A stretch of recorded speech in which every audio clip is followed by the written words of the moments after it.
Hello, I'm doing a review for this book. It's Of Human Bondage by W. Somerset Maugham. I hope that's pronounced okay. Poor old Philip Carey. He certainly has a bumpy ride to adulthood in this story of his young life.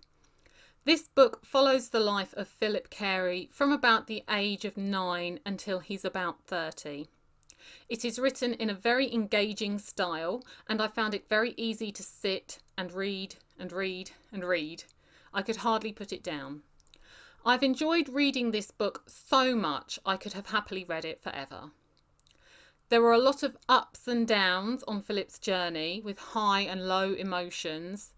We see Philip being shaped by his experiences, his parents dying, the relatives that he lives with, his school experience, his travels, and the friends and women he meets as a young adult trying to find his place in the world. There is an interesting mix in the book of people who do not treat Philip very well and people who he does not treat very well.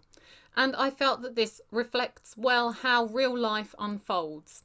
We often feel deeply wounded by other people's negative actions towards us, actions which are not always intended to wound, yet we disregard how our actions can affect other people and take little responsibility for any pain caused. Philip's mother dies in the first pages of the book. It was very gently conveyed and must be the most tragic start to a book that I've ever read. I was crying within minutes of beginning reading. Also notable early in this book was the humour which Maugham uses to describe the more negative aspects of his characters. We've all noticed things like this about people, but we're usually too polite to point them out. Whereas Maugham uses such aspects to allow the reader to quickly get up to speed with the natures of the characters. I did not feel that characters were bound down by their negative aspects, so even Philip's uncle attempted to act out of a positive sense of duty, and even Mildred, who has to be one of the most dreadful characters in a book ever. In fairness to her, she made every attempt to put Philip off and have nothing to do with him at the start. And Philip himself shows some very unlikable character traits at different stages of the book. There are other times when he is courageous and honourable. One might even say he is a real gentleman in every sense of the word. There were a lot of characters in the book, and none of them seemed particularly straightforward. Most of them seemed as if they were based on real people because they had the peculiarities of character that are difficult to fabricate. Philip goes out into the world with the fairly radical idea to follow a career that he is both interested in and he is good at. I had a lot of sympathy for Philip early in the book, although he could also show himself to be a bit of a shit at times, and he also showed a rash lack of judgment. But then he's young. As Philip gets older, he demonstrates drive and an interest in living, which I think is characteristic of the time the book was written, when people were desperate not to be restrained and tied down, but instead to really live.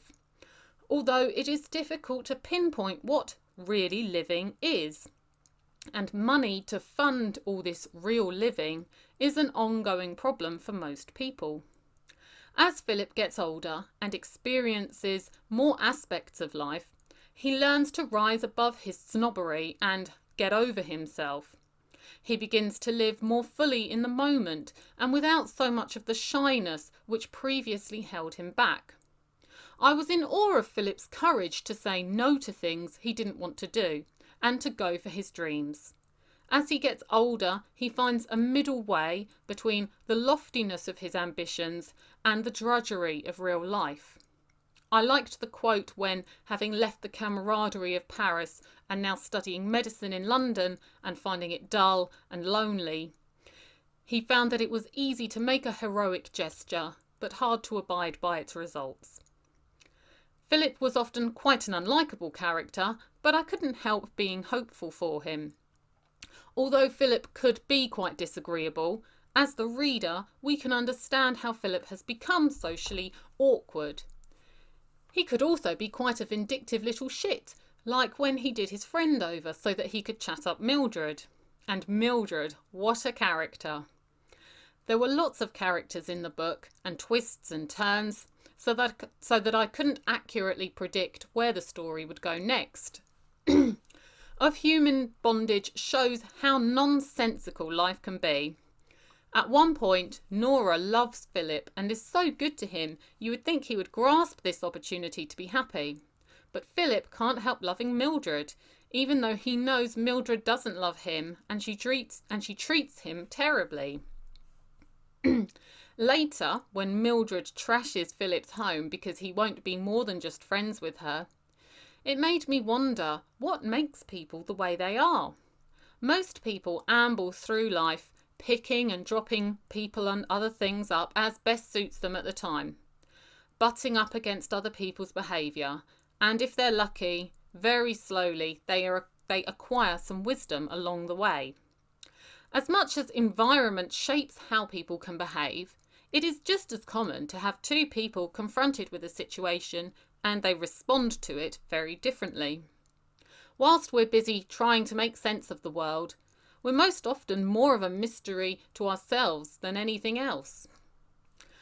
Throughout his life, Philip conducts an examination of the people he meets. Sometimes he is in awe of them. Sometimes he is disgusted by them. Sometimes he misses the most obvious things about them. Particularly in his periods of isolation, Philip can feel a sense of desolation with life. It takes him a long time to realise how nourishing certain people are to the soul. There's a lot of talk throughout the book about different philosophies and religions and different characters and their ways of living. The question of faith is raised, and it is an eternal confusion. We are told that if we believe faithfully, whether in God, the cosmos, or ourselves, that we can achieve whatever we want. It often doesn't work out how we'd hoped, and we have to assume that we didn't believe truly enough, although we felt we did. There is no feedback to inform our future decisions.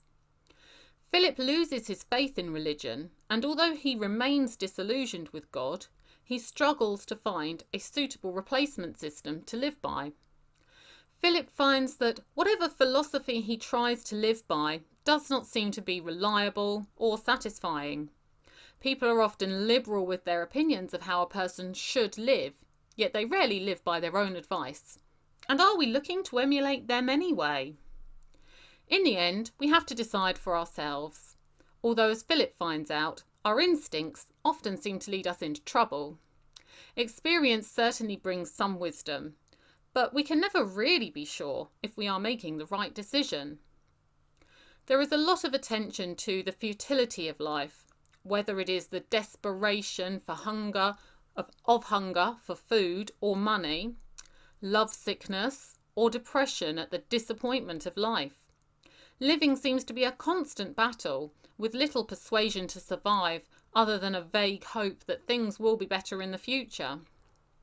Even when things are going well, the experience is fleeting and impossible to sustain. The bright hopes of youth had to be paid for at such a bitter price of disillusionment. Pain and disease and unhappiness weighed down the scales so heavily. What did it all mean? As Philip gets older, he reflects on his life and the people he has known.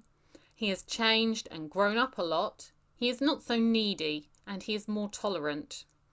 I thought the book had a lovely ending. It was a bit tidy, but I liked it. I thought it was apt. This book of Human Bondage shows the twists of fate. It shows human suffering and unhappiness and an unhappiness that never leaves in any definite sense. And it shows how happiness can be found in the unexpected. This book shows the complexity of life and the journey to adulthood. It was very enjoyable and fun to read with lots of humour. Okay, here it is again. Okay, and this is the book I'm reading next time, Why Tongue Tie Matters by Sarah Oakley. Okay, thank you.